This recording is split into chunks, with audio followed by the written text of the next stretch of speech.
All right. Today, on an episode of Soothing Semantics, I am your host, Rafi Pinsky. Make sure to subscribe, like, share, leave your comments for all of your real estate needs. Make sure to give me a ring. You can check me out at Rafi the Realtor. The link in bio has my weekly newsletter and all social media accounts so you can get to know me a little bit better and hopefully we can do business together. So today, we have a very well-known mixed martial artist from Israel. He's what we would call in America the OG, and you know what the OG means, right? Yeah, of course. Yeah, so we would call him the Israeli OG, Haim Gozali. Uh, Thank you for coming. Toda Shabata. Thank you. Really a pleasure having you. So Chaim, we're going to go into Chaim's tattoos a little bit. That's definitely going to be a point of discussion. But Chaim is a 5th degree black belt with Renzo Gracie. Really an amazing jiu-jitsu artist, a grappler. His son Aviv got the fastest submission in Bellator history with a leg lock. What was it, like 6 seconds? Oh, 11 seconds. 11 seconds. Oh, crazy! It's just so amazing. Really impressive. So we're going to post a link to that video so people can see it. So, Chaim, tell us a little bit about how you got into martial arts initially, like in the beginning. Oh, I started in martial arts. I was 6 years old. You know, today I'm 50. So I watched the movie The Ninja, Entered the Ninja. You know, and I saw the ninja. I said to myself, "No, I want to be a ninja." So I came to my mom. I said, "I want to go study to be a ninja." But you know, back then there was nothing in Israel, only karate and judo. We went like couple of friends, you know, there was a karate studio next to our house, so we went and watched it through the windows, and we saw a ninja posters. Said, "Oh, you're gonna be a ninja over here. That's where you study to be a ninja." And we start training, you know. After like a couple of years, I understand that I'm learning karate and not a ninjutsu. And I'm not going to be a ninja. I'm going to be a karate, maybe a karate kid, you know. Back then, there was no karate kid in the movie. But I love that so movie. One of my favorite movies. Yeah, so I studied karate until I was 17, 18. And then I went to the army. After the army, I saw the movie, I saw the UFC one just came out. So I saw the UFC and I said, no, I have to learn the jiu-jitsu. And I flew to the United States, to New York, Renzo Gracie. And since 96, I think, or 95, I'm with Renzo, study jiu-jitsu. So I got a black belt in karate and a 5-degree black belt in jiu-jitsu. But in the middle, I like make my dream come true, and I went to learn ninjutsu. So I got a black belt 4-degree in ninjutsu also. So I'm not using it or something, but I did it for me because it was my dream. That's awesome. I mean, that's a lot of accomplishments. So, but Yeah.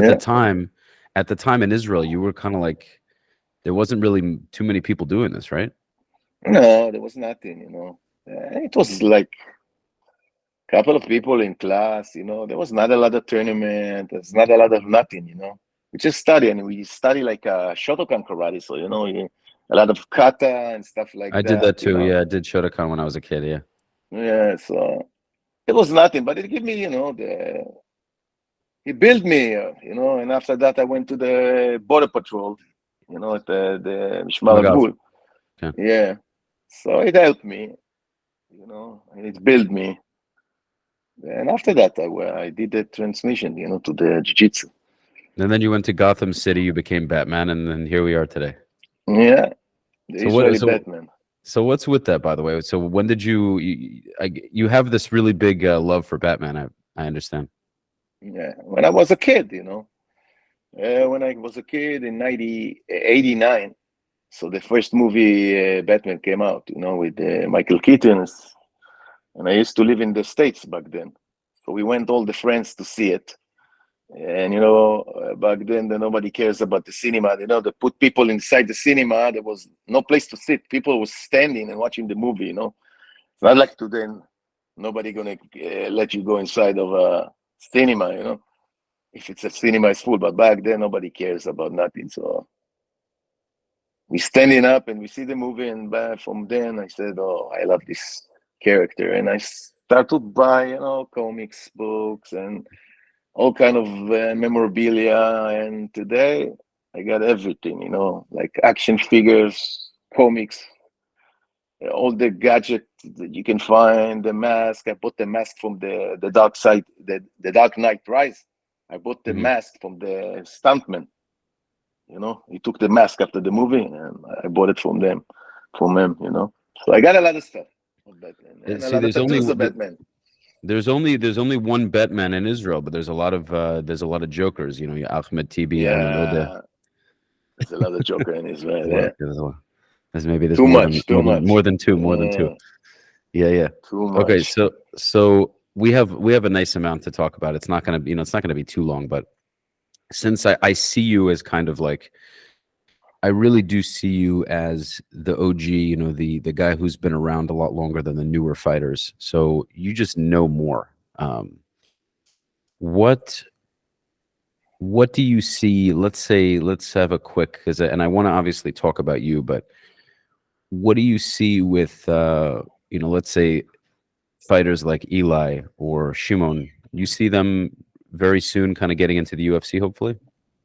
Yeah, of course, because they left Israel, they want to make their dream come true, so they need to leave Israel. They cannot live in Israel and do that, because it's not that we don't have like good coaches. We have good coaches and good like masters and stuff like that, but the problem is there's not a lot of sparring partner over here in Israel. So people come over here to train because they love the martial arts. They want to be. Not a lot of people want to be a fighter in Israel. So you don't have a lot of sparring partners. So they need to live in the States, You cannot live not in the States, in a good country that do MMA.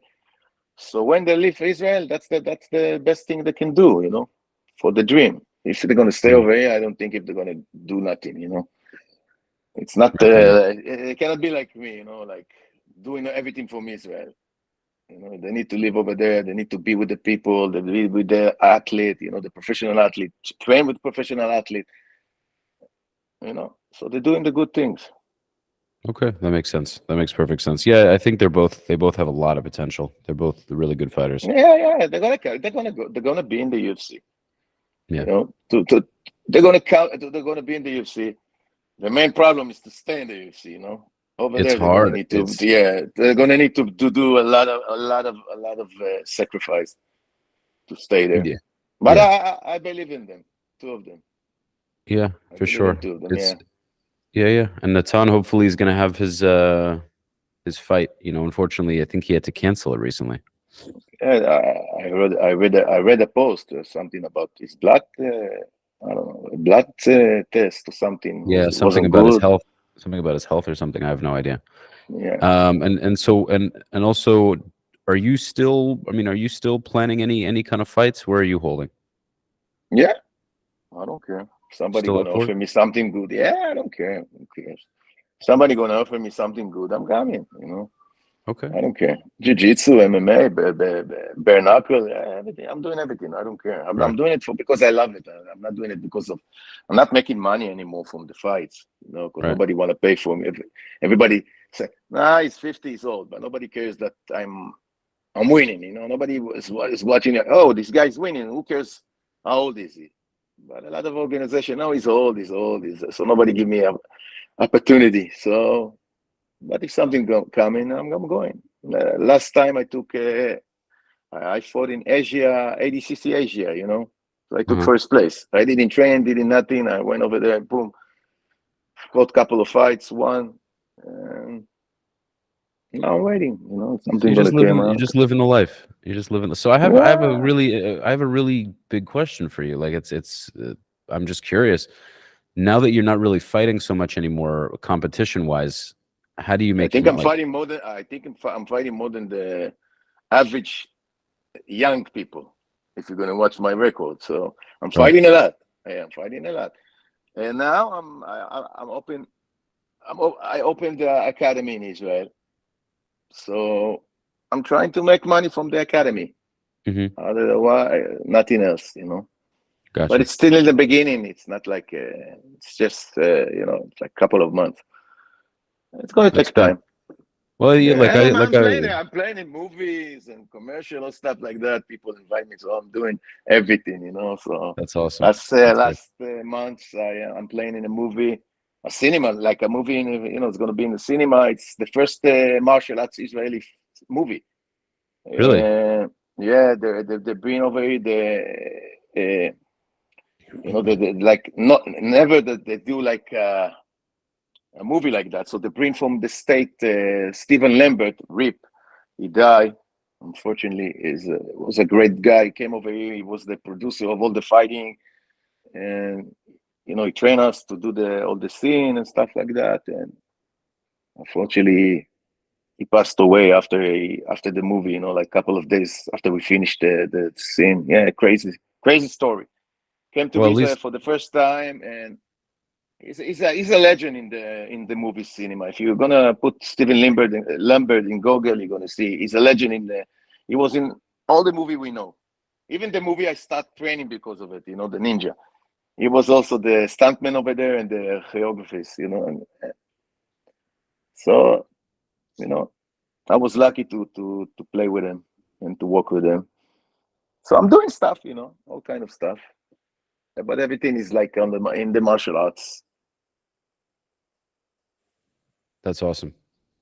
Hold on. Okay, I thought I lost you for a second. Yeah, it's. I mean, you're pretty lucky that at least he passed away after the filming was over. Imagine it happened in the middle. That would have Yeah, sucked. That would not have been yeah, good. Okay, well, I mean, it really does seem like Israeli MMA is getting a lot more popular, so that's great. And you know, hopefully we'll see it become a lot more popular. We'll have more Israelis in the UFC. We'll have some in Bellator. Well, we already have, obviously. We had you and Aviv in Bellator. no, Um, me not anymore. no, you were Yeah, there. they But cut I'm me saying away. They cut me away Aviv is because still. of the age. They told me that's it. You cannot fight. Wait, You're what'd you old. say? What'd you say? Because of the age, they told me, yeah, you're old. That's it. Finish. So Listen, whatever. just color the zakan a No, different you know, color. it's Nobody knows. something in the world, all worldwide. You know that people doesn't care what you can do.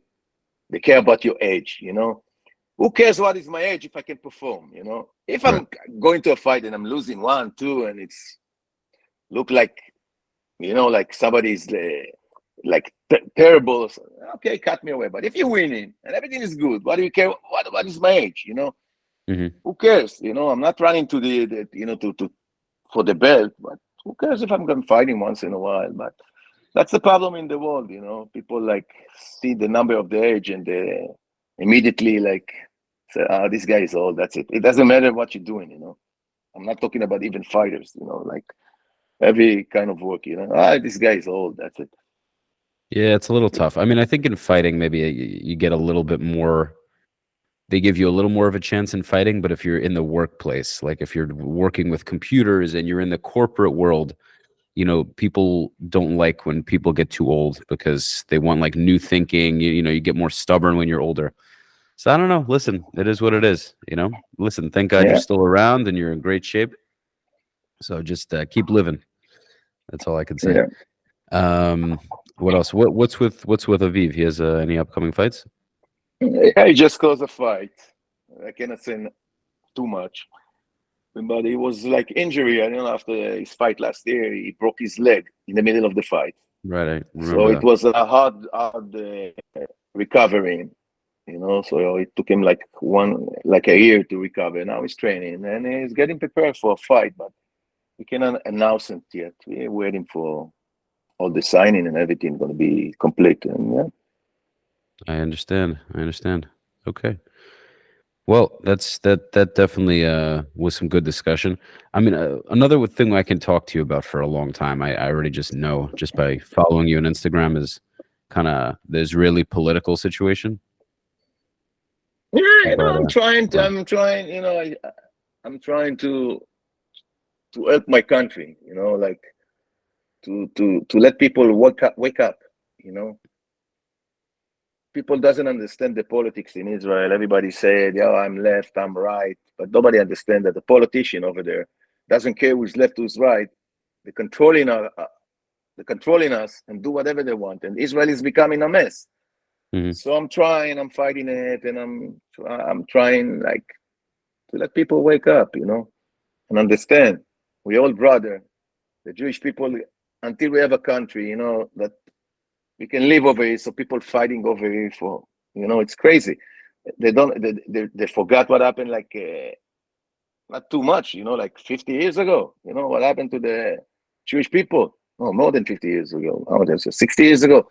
What happened to the Jewish people? Come on, we have a country. We need to live together. We need to be together. To to love each other, to respect each other. And what happened over here? Every day it's protest. Every day it's like people fighting each other. It's crazy. So I'm trying, but people, because I help in the election, I been in the election, so they make me like a, like a kitzoni, right? Yeah, The right side. extremist, And I'm not, but I'm not. I want quiet and a good, like a good, how do you call it, economy. That's what I want. I want quiet. Not everybody, every day people dying over here, like with the terrorist attack. I want the economy going to be good and easy, to live. That's what I want. I don't care who's going to be in the government, but people doesn't understand because I had Ben Gvir. Yeah, I mean, I think I'm not really against him either. I think we have a pretty similar way of thinking. If I'm being honest, I'm pretty right wing myself. So yeah, but it's what is right and what is left. Yeah, I just but if the left is gonna give you good life and you're gonna live like no war, the economy is gonna be good. People can work and be and like making money, good money, and don't need to live like from loan to loan or need to like to get not to finish the month because the money doesn't. So who cares who's the government? The government is supposed to take care of the people. But what happened in this life? But the government take care of itself, to stay over there, to not to lose the control and stuff, but doesn't care what happened in the country. Nobody cares. People dying every day. People doesn't make the salary doesn't enough. Not finish yeah, the the month. salary right. Yeah, to finish the month. If you making a 10, let's say 50,000 shekel a month over here, and the rent costs you 10,000. Come on, where's the taxes? Where's the the electricity? Where's the water? Where's the supermarket? You need to eat. Where's the phone?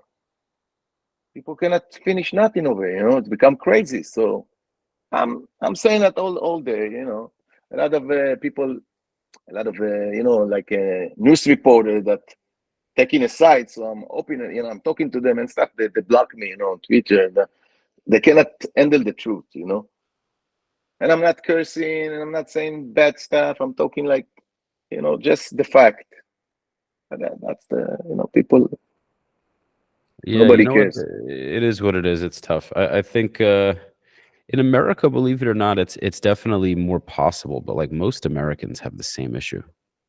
They do. Like in America, where I live, the cost of living is very high. You have to, there's a lot of very successful people, a lot of very successful Jews where I live. A lot of the major cities were built by, Israelis or just wealthy Jewish people. But your average person in Miami has a very hard time affording things. Yeah, but think about it. Put to the average man in Miami, a bunch of terrorists that every day want to kill you. Yeah, Also. yeah. That's a huge problem. Yeah. You don't live good. You don't make good money, and then they want to kill you every day. Like, come on, what? Yeah. We build this country what? To die and not to make money? People. I want to buy a house today. Not me. Somebody after the army want to buy a house. How much costs a house in Israel? Yeah. 2 million, 3 million, 4 million. Come on, you need to work twice life. Two lifetimes. Yeah. Lifetime to make the money to buy an apartment. Come on. And in Israel, everybody's doing army. Everybody's like take care of the country. So, and Yeah, yep. It's hard. I'll be honest, that's kind of why I don't live there. Like I have a lot of family there. I have a lot of family in Israel. For me, maybe down the road when I'm, when I'm much more successful, buy a house somewhere, live the good life. You can buy 10 houses in the States from one house away. Come on, not 10, but 3, at least 3. So why do you stay there? Why do you stay there? I started because I love it. Because this is me, you know. I'm an Israeli, you know. My father was born in Israel before it was Israeli, even, you know. So my father's family came over here. It was just a land, you know. It was not Israel even. And then they built a country and everything, you know. So my father born over here, me, my son, you know. So I'm Israeli. That's my nation. That's me. But to live, it's difficult. It's become difficult every day and every day. I'm not going to tell you. I didn't think. I'm not thinking couple of times a week even. I'm going to go to the States. Somebody like me, with my record. You know, I'm not talking record like fighting record, but what I did accomplish in the martial arts life, I can make a lot of money in the States. But over here, nobody cares. Nobody gives you the respect, you know, the respect you need to get. You know, I'm the first one who bring the Brazilian Jiu-Jitsu to Israel. I'm the first one that bring the MMA to Israel. And I'm the first one that did a tournament, MMA tournament in Israel back in 97. No glove, no nothing, you know. And then I bring the IFC to Israel, like I did the IFC. And then I bring Bellator. I signed with the ADCC and I become a president of the ADCC in Israel back in 2008. And I'm doing like ADCC competition. And then I bring Bellator to Israel. And then I did the IWCC in Israel, you know. But nobody give you the respect, you know. Nobody. I'm not talking about people. I'm talking even about the country. I never got like something like a trophy. Oh, this guy like helped to develop a sport, you know, in Israel. Nothing. Nobody cares, you know. Nobody cares.